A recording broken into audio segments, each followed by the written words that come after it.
محمد جليد, Marjorie Kanter, and Abdullah Al-Mublik. I hope being on stage will be as comfortable as sitting in those comfortable seats in the room. Now let me introduce very briefly the panelists. Daniela Potenza is a researcher in Arabic language and literature at the University of Messina in Italy. Mohammed Jalid is a researcher and professor of English at Sultan Moulay Slimane University in Bni Mellal, Morocco. Marjorie Kanter is the author of 3 books of poem-like pieces, and she comes from the United States. And finally, Abdullah Al-Mublik is professor of art education, Faculty of Education Sciences, Mohammed V University in Rabat. Welcome to our panelists. I have been tasked to sort of enforce the time regulations. I understand you're going to have 15 minutes each, so please try to keep to the time allocated. And we'll begin with Daniela, please. The floor, shall I say the stage, is yours.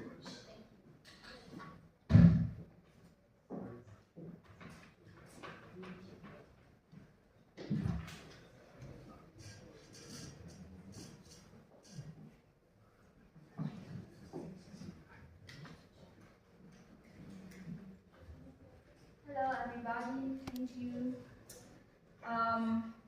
I'm going to talk about chasing the myth, an experience of a mediated epistemic disciplinary disobedience, taking a perspective from within. So last year, Pauline Denisot, Yasaman Khadali and I co-edited a book entitled Greek Tragedy and the Middle East, Chasing the Myth, which is part of the Classical Diaspora series edited by Bloomsbury. The book was published last April 2024, and it is the 4th of this series. I would like to share my experience in co-editing this book, focusing on some central aspects regarding global design and the so-called Middle Eastern performance histories, and how we engage in epistemic disciplinary disobedience with a capitalistic Western frame. My reflections aim at underlying the stakes of publishing with a visible international publishing house in terms of in terms of marketing and diffusion of our study, and our awareness of the linguistic hegemony of English, including our position towards linguistic assumptions. I will expand later. I will also discuss the book's composition through study cases, allowing for many possible readings and theater histories. So, this is the cover of the book. As we, the editors, declare in the introduction, the book comes from a wider project including 3 international study days. So this book is the result of a long day project that has had time to consolidate and confront between different schools and approaches. Since its beginning, this project has been characterized by different educations and fields of study that were also features of the editors' profiles.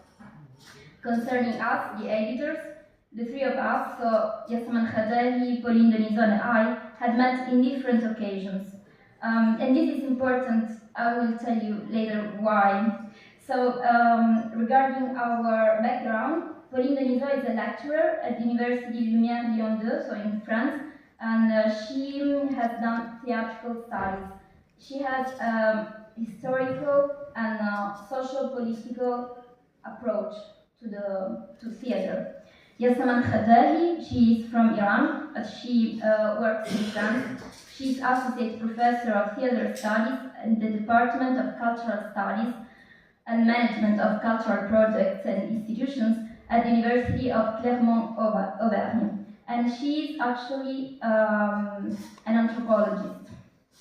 Well, I am a researcher of Arabic language and literature at Università degli Studi di Messina, and I focus more on text and language. So I know we're talking today a lot about performance, but I focus more on this aspect of theater. Regarding the series where we published this book, it is entitled Classical Diaspora. We can read from Bloomsbury website a description of the series. This series enriches classical reception studies both by examining the ways in which people in different countries or regions across the world relate to classical antiquity, and also by studying how classics as a discipline is a product of diaspora. Classical diaspora addresses issues of cultural, political, and social identity and change within classical studies, reflecting the classical world's complex and diverse legacy in fields such as education, government, technology, literature, painting, cinema, philosophy, and empire building across the world. By examining classical receptions, often as one among a range of cultural engagements, the series explores the ways in which classical antiquity has functioned as a point of inspiration. So classical antiquity, as if the Greek classical antiquity was the only one existing. We will talk about this later. So, the ways in which classical antiquity has functioned as a point of inspiration, contestation, or provocation for framing of community identities. Focusing on reception within specific cultural or geographic modes, individual volumes interrogate scholarly notions of how the classical canon was formed and modified within this context, framing classical antiquity as an idea developed through diasporic reception. So our book was the fourth of the series. Then there was a book about Russia and the Greek classics, another about the British colonies of West Africa and the Greek classics, and then South African identities and Hungarian. As you can see from the picture, I don't know if you can read it, but actually our is the only one that has been edited by. So yeah, all the other ones have just one author. Well, we were 3 editors, and we collect 11 contributions from 11 different contributors.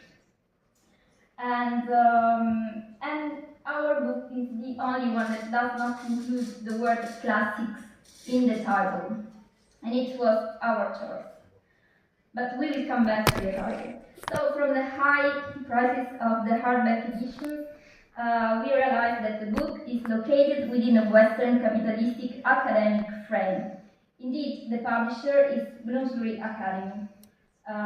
This, like the other books from the same series, is mainly for an academic market, students, teachers, and researchers. The secondary market that we addressed is a broader audience that is interested both in Greek classics and or Middle Eastern studies.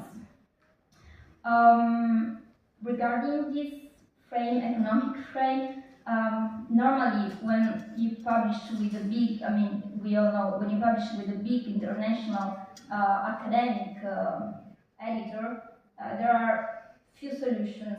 The first one is that the publishing houses get paid by the authors. The second one is that they do not pay the authors at all. We were quite lucky with Bloomsbury because we will have a percentage, a small percentage for the royalties. So, this is the frame. As academics, we like to publish, but this is also our work. We have to.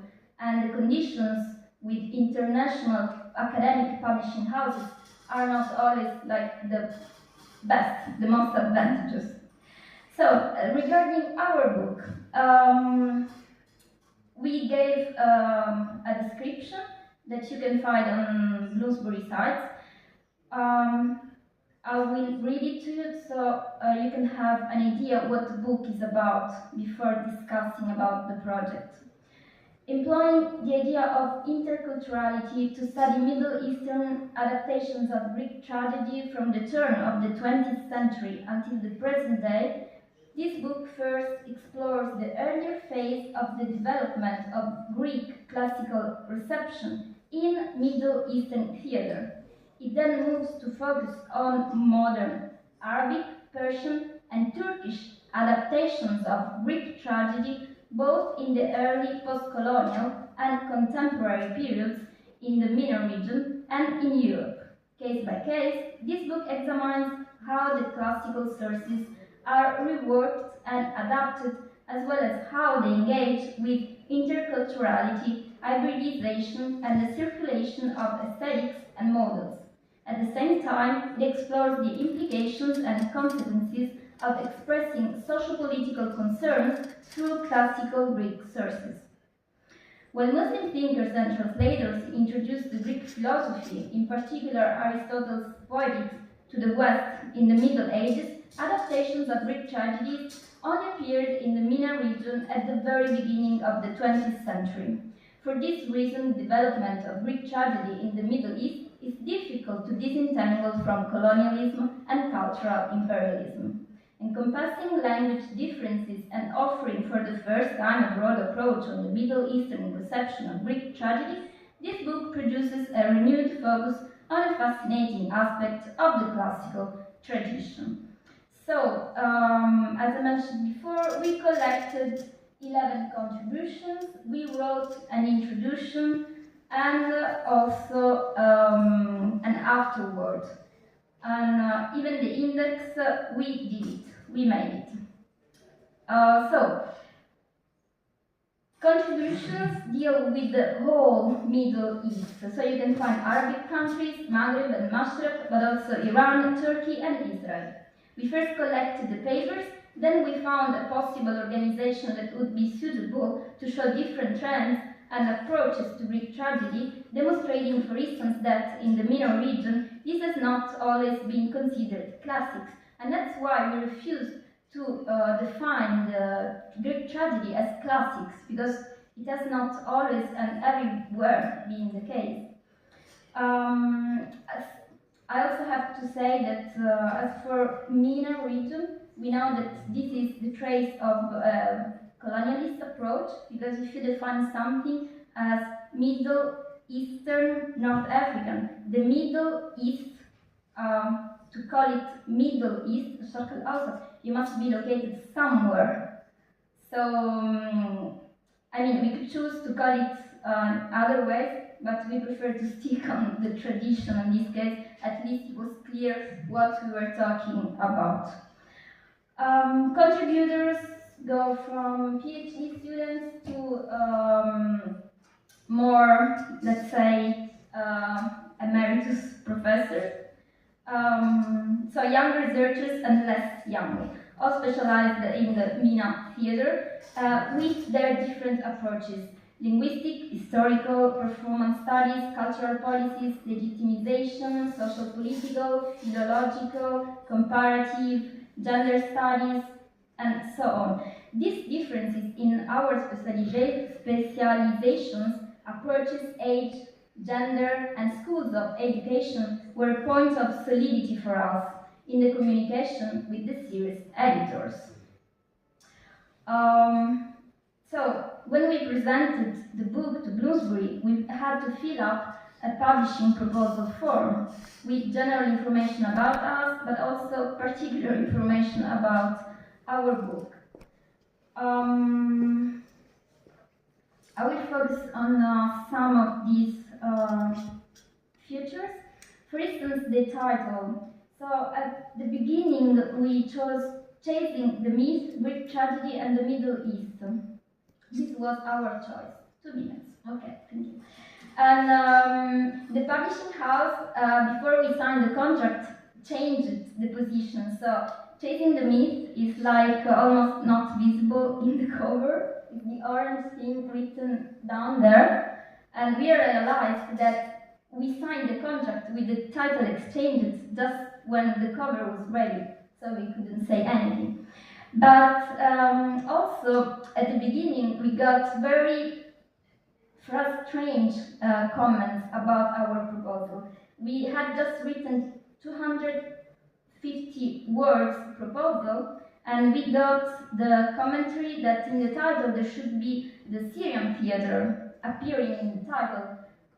Whereas, our book has contributions from all over the MENA region, so we didn't find it logic to put Syrian theater there. But it was years ago. Syrian theater was very important in Europe, so maybe for the publishing house, they would call the attention of possible readership. Other comments were about the chapters where you have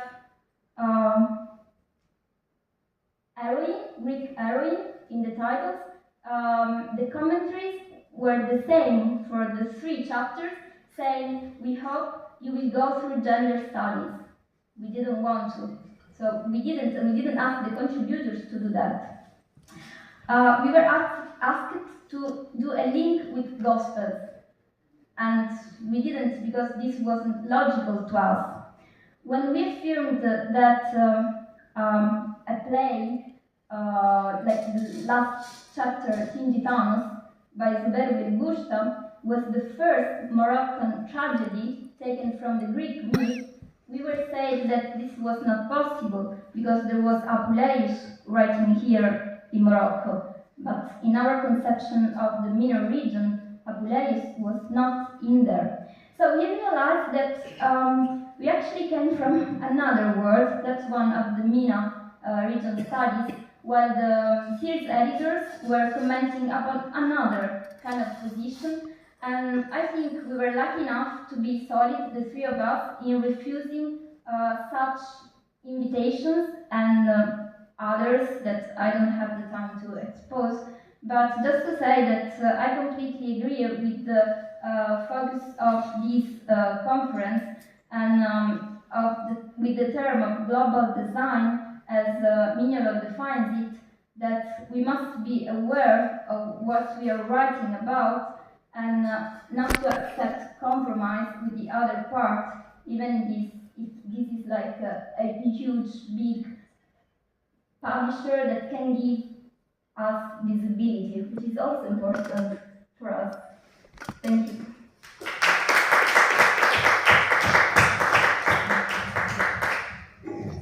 Thank you, Daniela, for this talk. I'm very sorry that I cannot give you more visibility, but we have some time constraints. Thank you very much. Our next panelist is Professor Mohammed Jalid, and the title of his paper is Collective Identities Shaping Football Fans' Sense of Belonging, the Ultras as a Case Study. Professor Jalid. Thank you, Mr. Chairman. My paper will be in Arabic. عنوانها لكن دعوني في البداية أن أتقدم بالشكر الجزيل إلى الأستاذ خالد أمين والمركز الدولي على الدعوة الكريمة. أشعر دائما بفرح غامر أن أكون هنا وأيضا أن أساهم في أعمال هذا المؤتمر. عنوان الورقة الهوية الجماعية في تشكل انتماءات جماهير كرة القدم الألتراس نموذجا. تمثل التظاهرات الرياضية خاصة مباريات كرة القدم مناسبات مثالية لإعلان انتماءات وإبراز الخصوصيات واستعراض صفات الذات الجوهرية والظاهرية في تجلياتها الجماعية على الخصوص. تتعدد أدوات هذا الإعلان وحوامله وحاملاته، إذ تحيل الشعارات والأوشحة واللافتات على انتساب الجماهير إلى مدينة أو إلى منطقة، كما يحيل العلم والأقمصة والأزياء الحاملة لألوان هذا العلم إلى الانتماء إلى الوطن. وتمنح هذه العلامات والرموز إحساسا بالفخر والاعتزاز بالهوية الوطنية. على النحو ذاته تترجم طقوسها التشجيعية ثقافة محلية شبابية منها على الخصوص السائدة في هذه المدينة أو تلك، بينما تعكس الأعلام الهويات الوطنية للأمم المتنافسة في بطولات إقليمية أو قارية أو عالمية. إلا أن هذه التمثلات الجماعية لا تتشيد دوما على القيم والتماهيات الإيجابية التي قامت من أجلها كرة القدم الحديثة والمعاصرة، إذ تصير في بعض الأحيان مصدر مواجهات عنيفة تتجاوز الشغب إلى الذي ينفلت من الرقابة الأمنية لتتحول إلى ما يشبه حرب شوارع، بل قد تنقلب إلى خصومات تتشدد وتتأرجح في كل لقاء. وبذلك بدل أن تشكل كرة القدم فرصة لتجسيد تماهيات جماعية أو جامعة وترجمة الهوية الإنسانية على أرض الواقع، تولد عداوات جماعية تحيد بها عن غايتها المثالية. وبقدر ما تمتلك اللعبة الأكثر شعبية في العالم القدرة على أن تخلق هوية هجينة وتبني سلما اجتماعيا بين قوسين على مدرجات الملاعب أو الشوارع والساحات القريبة منها، بقدر ما قد ترسي حدودا متوترة ومناطق مشتعلة بين العرقيات والإثنيات والشعوب المختلفة والمناطق والأقاليم والدول. لكن ما علاقة كرة القدم بموضوع الاقتراحات التي أود أن أقدمها في باب الهوية؟ يمكن القول إن كرة القدم تعكس في جوانبها الجماهيرية والفرجوية على الأقل نزوعا واضحا إلى الانتماء الجماعي ونفورا ملموسا من الفردانية. هذا عكس ما تذهب إليه الدراسات السوسيولوجية التي تقول بأن الإنسان المعاصر يميل إلى نوع من التفردن وإعلان الذات. لا، كرة القدم تعكس أو تبين لنا أن النزوع هو العكس، فهي تمثل سواء في أبعادها التعايشية أو حتى في حالتها التصارعية مجالا خصبا لدراسة الهوية بما هي جماع تقاطعات تعبيرات جسدية وذهنية وفكرية ونفسية وروحية ظاهرة وخفية في الآن ذاته بين جماعة من الأشخاص، بين الشباب على الخصوص. كما تقدم مثالا رائعا لا يظهر فحسب نزوع الجماهير نحو اللقاء والتواصل والتحاور والتعايش طيل فترة النشاط الكروي وربما في الفترات اللاحقة، بل تمثل أيضا فرصة مواتية لإبراز تنوع الأعراق والإثنيات والطبقات والأجناس والأعمار والتعريف بها والاحتفاء باختلافاتها في الآن ذاته. ينصب الاهتمام هنا نظريا على الأقل على ملاحظتين أساسيتين تجتمعان لتبرز مظاهر الهوية الجماعية التي تميز جماهير كرة القدم في لحظات عادة ما تكون مشحونة بمشاعر جياشة وحماسة مفيضة. تتجلى الملاحظة الأولى في التنوع العرقي الذي يتخذ أبعادا متعددة ومختلفة.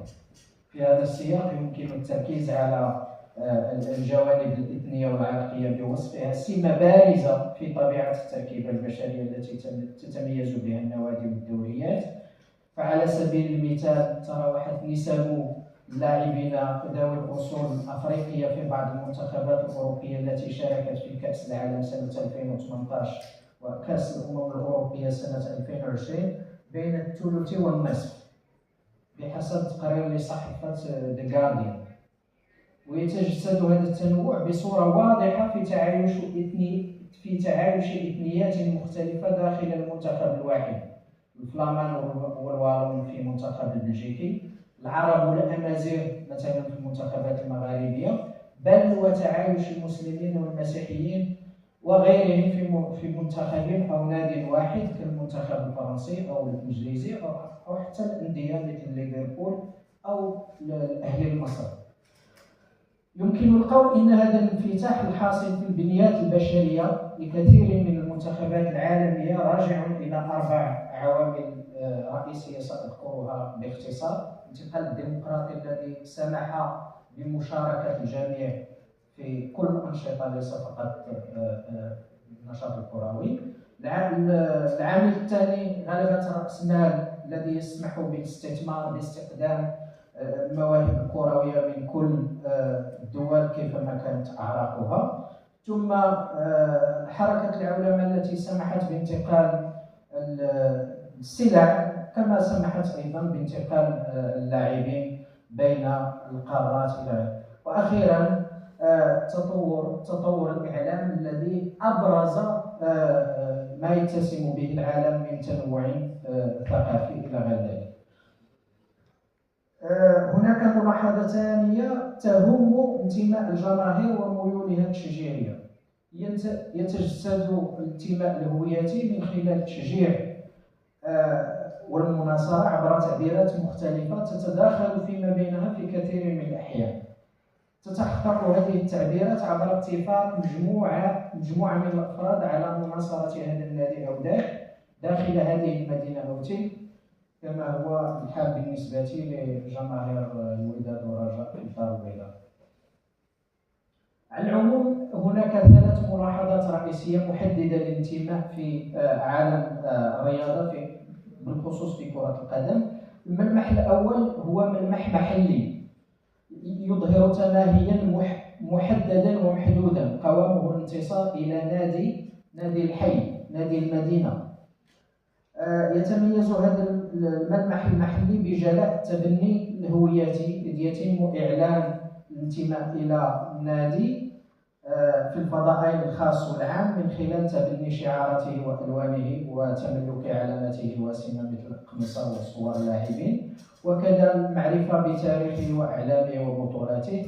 وعلى النحو ذاته ينطوي هذا الملمح على خصومة جماعية تجاه الأندية المنافسة وجماهيرها.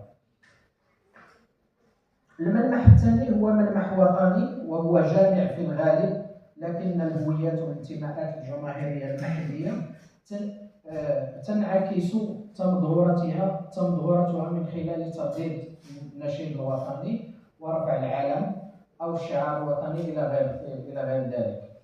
إذا كان الملمح الأول يتجلى من خلال التماهي مع النادي وإعلان الندية تجاه الخصوم، فإن الملمح الثاني يقوم على التعالي عن الانتماءات المحلية والإعلاء من قيمة الوطنية. يصير الخصوم هنا هم منتخبات الأمم الأخرى، ويصير الانتصار عليها من حيث رمزيته على الأقل نصرا وطنيا قادرا على أن يقدح الأفراح، وقد شاهدنا هذا في مونديال قطر. كما يمكن أن تغدو الهزيمة وصمة عار لا تنمحي إلا بتجدد الانتصار على المنتخب الخصم.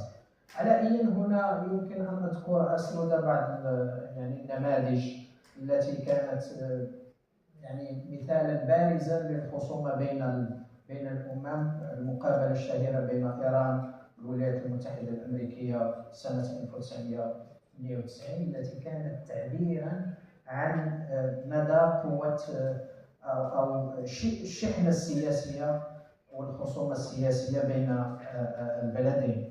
الملمح الثالث فينطوي على بعد كوني تعكسه أنماط التشجيع والمناصرة المعبر عنها تجاه أندية أو منتخبات دولية لاعتبارات متعددة ومتشابكة، منها الأيقونية. هنا أيقونية ميسي مثلا ورونالدو، بحيث أن هذه الأيقونية تستقطب مجموعة من الهويات أو تخلق مجموعة من الهويات العابرة للحدود الوطنية. نلاحظ أيضا انطلاقا من سياق المغربي أن الهجرة تحدد طبيعة تعاطف الجماهير ضمن هذا الملمح الثالث إذ توجه نحو تلك المهاجر التي يستقر بها عدد كبير من المغاربة مثل إسبانيا وإيطاليا وفرنسا، أو نحو تلك البلدان التي تتألف منتخباتها من بعض اللاعبين المغاربة من أبناء المهاجرين. تأسيسا على هذه الملامح الثلاثة يمكن القول إن هويات جماهير كرة القدم على الخصوص لا تقوم على خصائص جوهرية ثابتة، وإنما على انطباعات وتأثيرات نفسية تعزز الشعور بالانتماء إلى جماعة معينة والولاء إلى أفكارها ومعتقداتها. قد تكون هذه الانطباعات والتأثيرات دائمة في الملمحين الأول والثاني وممتدة في الزمن، لكنها تتغير بالتأكيد في الملمح الثالث بتغير الاعتبارات المذكورة، بمعنى أنها قد تتبدل أو تتحول أو تتجدد وقد تتلاشى أيضا حسب تبدل اعتبارات هذا الملمح كما أشرت. من هنا يمكن تفريغ مضامين هذه الخطابات في قوالب وتصنيفات. أولها الكلام أو التلفظ. نلتفت هنا إلى 4 أغنيات رددتها الجماهير في ملاعب مختلفة خلال السنوات القليلة الماضية. الأغنية الأولى هي بلاد الضموني التي أبدعتها التراس إيجلز ورددتها جماهير نادي الرجاء البيضاوي سنة 2017. تنتقد الأغنية الأوضاع السياسية والاجتماعية والاقتصادية وتندد بقانون 9009 المتعلق بمكافحة العنف المرتكب في الملاعب. والأغنية الثانية هي هذه بلاد الحجرة التي جاءت بها الطراس هيركوليس هنا في طنجة ورددها أنصار نادي اتحاد طنجة في أكتوبر سنة 2019، وهي تعبر عن استياء هؤلاء الأنصار من الأوضاع السائدة مثل الاحتقار، مرارة العيش، على غلاء الأسعار إلى غير ذلك.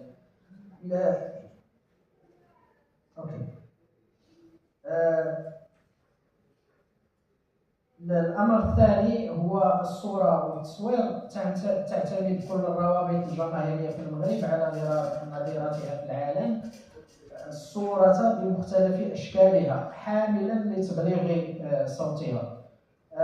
الأمر الثالث الفعل أو الأدائية، إذ أن الجماهير تحول حضورها في الملاعب وانتقالها إلى هذه الملاعب عبر شوارع معينة إلى لحظات فرجوية عارمة من خلال أدائها جملة من الأهازيج كالأغاني طبعا بلاد الضموني مثلا والأناشيد الرسمية الخاصة بكل جمهور على حدة، وكذا من خلال حضور الجسد ضمن عمليات تنفيذ هذا الأداء، أي من حيث الرقص أساسا والتفاعل مع اللاعبين على أرضية اللعب. يتبدأ الفعل الفرجوي وأدائيته بصورة أوضح داخل ما تطلق عليه الجماهير الكوربة سود أو الكوربة نور، وهما مكانان مخصصان لأصحاب التذاكر زهيدة الثمن. ثم هناك مسألة أخرى تتعلق بالكتابة والتدوين. هنا أتحدث عن الحوامل هذه الفرجة. طبعا هناك تعبيرات كثيرة تعكس هذه الرسائل: التعبير الحقوقي، التعبير السياسي، التعبير التضامني كما شاهدنا مثلا من خلال شعارات تضامنية مع فلسطين إلى غير ذلك. أعتقد أنه ما زال هناك الكثير من الصفحات، لكن سأتوقف احتراما للوقت وأشكركم على انتباهكم.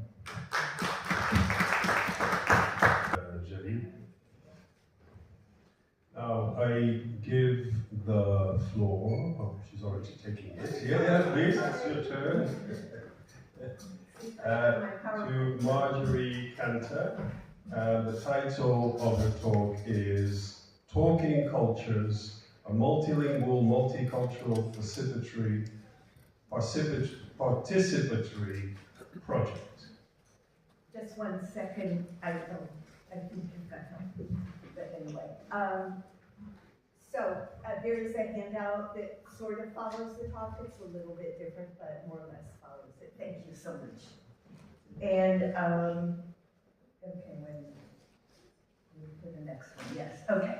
Talking Cultures began as a multilingual project of translation, transposition, adaptation, exploratory and communicative in nature, starting with one creative text, the prompt, which I will soon tell you, by Marjorie Cantor, and then including versions sent by participants written in their native language, either as a direct or literal translation or as an adaptation to fit their multicultural, multilingual context or an imaginary one, sometimes with comments added.